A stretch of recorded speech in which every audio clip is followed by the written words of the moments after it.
So I've got some fun stuff to talk to you about today with what I do. I am the director of the Center for Gaming Research, but I do a couple other things in and around Las Vegas that you might be interested to know about. And we're going to wait for the next one to kick on here. And I will tell you this, the reason why I like my job a lot is today I had lunch with a guy who used to work for Meyer Lansky.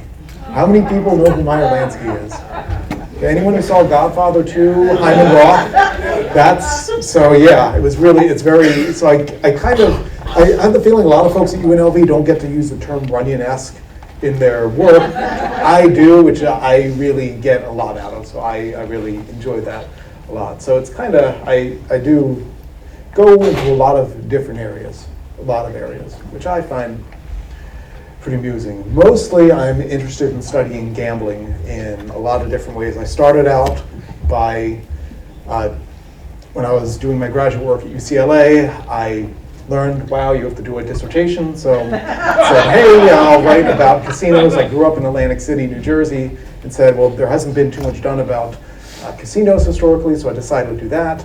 And that eventually brought me to UNLV, directing the Center for Gaming Research, which is basically a couple of things. It's a lot of stuff about gambling. We also have a lot of programs to support the study of gambling and gaming in any form.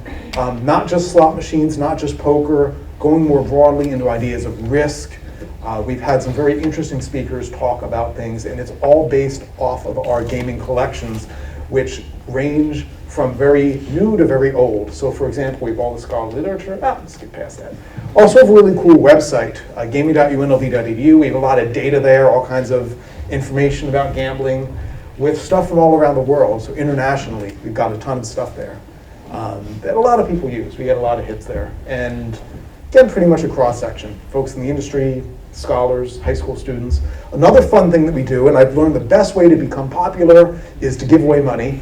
So we have the Edenton Fellows in Gaming Research. We've done it since 2007, and we give away money to people who come to Las Vegas. They're resident at UNLV. They give a talk. We have 6 of them scheduled this year. They're resident between 2 and 4 weeks, and they basically use our collections and they share that. So I've figured I'd share a couple of them with you. One fellow's talking about Earl Stanley Gardner, the mystery novelist in Las Vegas, Billy Graham and Faith on the Strip, then the Paradise of Spectacle, which is more architectural. We've got another really cool architecture one.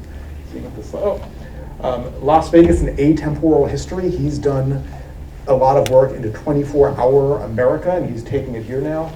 Music and also casino architecture. So we've got a pretty broad portfolio: English, architecture, history, sociology, anthropology. So we've had a lot of really interesting people. Now the fellows also give a paper. We have an occasional paper series. You can see one of them here. These are 3,000 to 6,000 words geared towards the general public. So it's not like it's just specialist stuff. And basically the purpose of this, UNLV is a public institution. It's to show the public that yes, the work we're doing has some value to you. In that vein, we also have a couple of different speaker series we do. The first of them is the Gaming Research Colloquium. Every time we have a fellow come in, they give a colloquium talk. These are open to everybody. They usually, this semester or next semester, they're going to be happening the last Thursday of the month for the most part, and you'll see invites for that. We also have an author series. To get the word out even more, we have a podcast series. So I started recording the colloquium events and broadcasting them, podcasting them. We also do interviews and talks with authors and folks in the industry, so it's everything. The most colorful one, the only one where anyone has ever used the F word, was a former casino host to other folks. So what I do part two, and that just, again, shows the great Runyon-esque scope. I write for Vegas 7 magazine. I'm the gaming and hospitality editor for them. Here I have somewhat gratuitously reproduced some of my cover stories there, including the latest one, which is in the center, which I'll get to later. I find that as an academic, doing this kind of writing, which I know some people here have done, is a great chance to get to meet new people, to make new connections, most of all, to learn new things. Wow. I've learned a lot about the city by writing that, and sometimes you find that you get more mileage by calling up somebody at a casino saying that I write for a weekly than I'm a professor at UNLV. That's just a commentary on it. So one thing I do is the Greenfelt Jungle, which is a bi-weekly column about many things in gaming and tourism, Next week, I'm talking about the Global Gaming Expo and the impact of that. I've talked about all kinds of stuff, from Crime in the Strip, kind of connecting to Professor Seuss's work earlier, to Macau. Some cover stories. I did a really fun one about Kennedy in Las Vegas 50 years ago.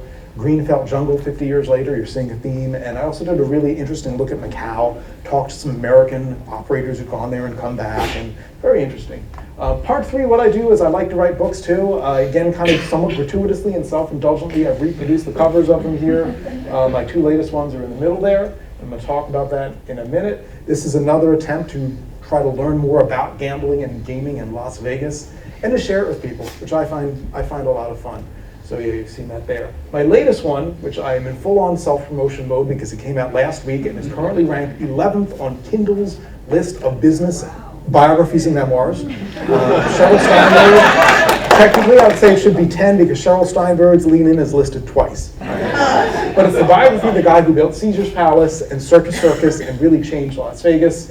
He's the guy who made Las Vegas kind of this fantastic place where you went. It wasn't just boring. You didn't go there for a vacation. You went there to live a life, to become the person you always wanted to be. Before him, it was kind of bland. After him, you had style. You had the cocktail waitresses and the toga dresses. It was interesting. And you had the fountains and the statues and all that other fun stuff. So to me, he really changed everything. Now, the other side of it was he also was a compulsive gambler, eater, womanizer. He's best friends with Jimmy Hoffa, building his hotels with Teamster money. He was accused of offering the biggest bribe in IRS history. Oscar Goodman represented him, and you have to read the book to find out what happened with that.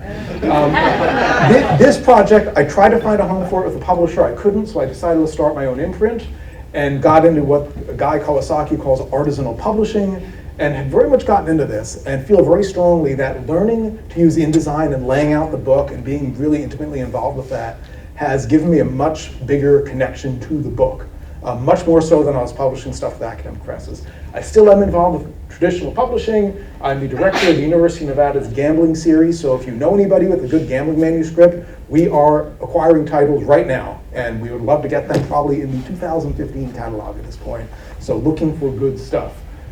Thank you all very much. I've got a couple of websites here. Gaming.unlv.edu is the best professionally. Also Blatant Self-Promotion, dgschwartz.com, and grandissimobook.com.